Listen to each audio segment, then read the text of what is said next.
Jai Hind everyone. Well, my lecture topic for the day is Sex Education Part 2. Here, I will be covering what all topics should be taught in sex education, what are some global examples and current Indian scenario, and lastly, I will take my personal call on it.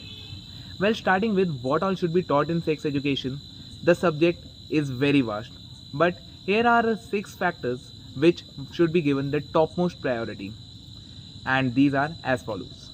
Number one is the biological awareness, where children must be taught about reproduction, menstruation, and puberty in a scientific way so that periods, voice changes, or body hairs can be realized that all these changes are just natural and the feeling of shame can actually be converted into confidence.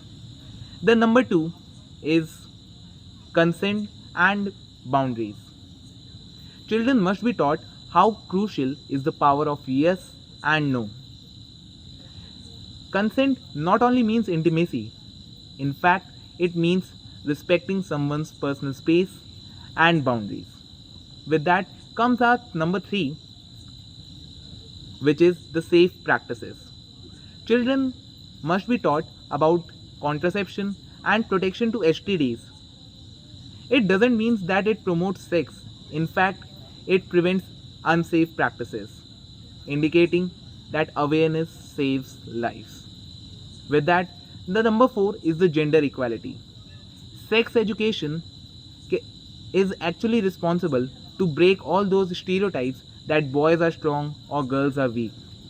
In fact, both deserves equal respect, equal dignity, and equal opportunities. With that comes our number five, which is digital safety. In today's world, sextortions and cyberbullying cases are just increasing day by day. So, it is extremely important to teach someone, especially children, how to use online content responsibly. And this teaching is as important as teaching them maths. With that comes our final factor, which is the emotional intelligence.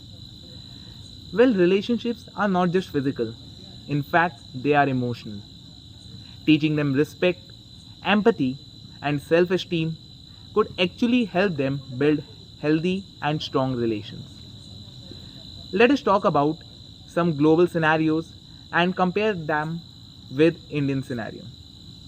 Talking about some countries like Netherlands, Finland, or Sweden. These countries have implemented sex education at a very early stage around their primary schooling. Their education is very open, scientific, and age appropriate. As a result of which, these are some of the countries who have minimum HIV cases or early pregnancy cases. Their children are taught that sex is not a taboo. In fact, it is a responsibility, which again indicates that education ensures healthier choices than silence.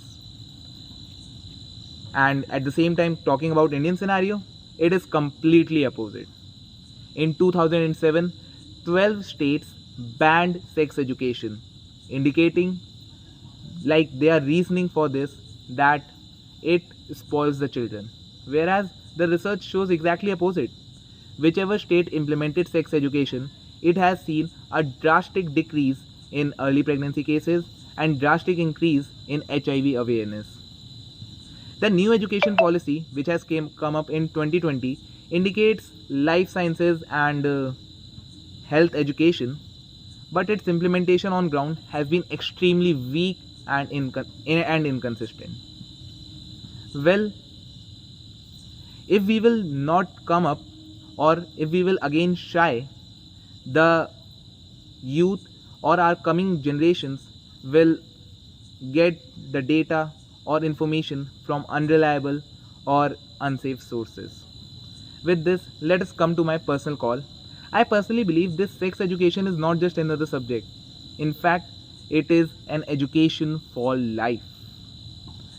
Today, sex education must be opened up by teachers, students, as well as the society. because if we will all work together, we can actually improve the status of sex education within the country. Moreover, sex education is not just an optional subject. In fact, the more we will teach this subject, the better will be the result for our country. Finally, I would like to quote one of the most beautiful statements by Derek Bow, which is, if you think education is expensive, try ignorance once. On that note, I would like to end my lecturate over here. Thank you very much for being a patient listener. Jai Hind.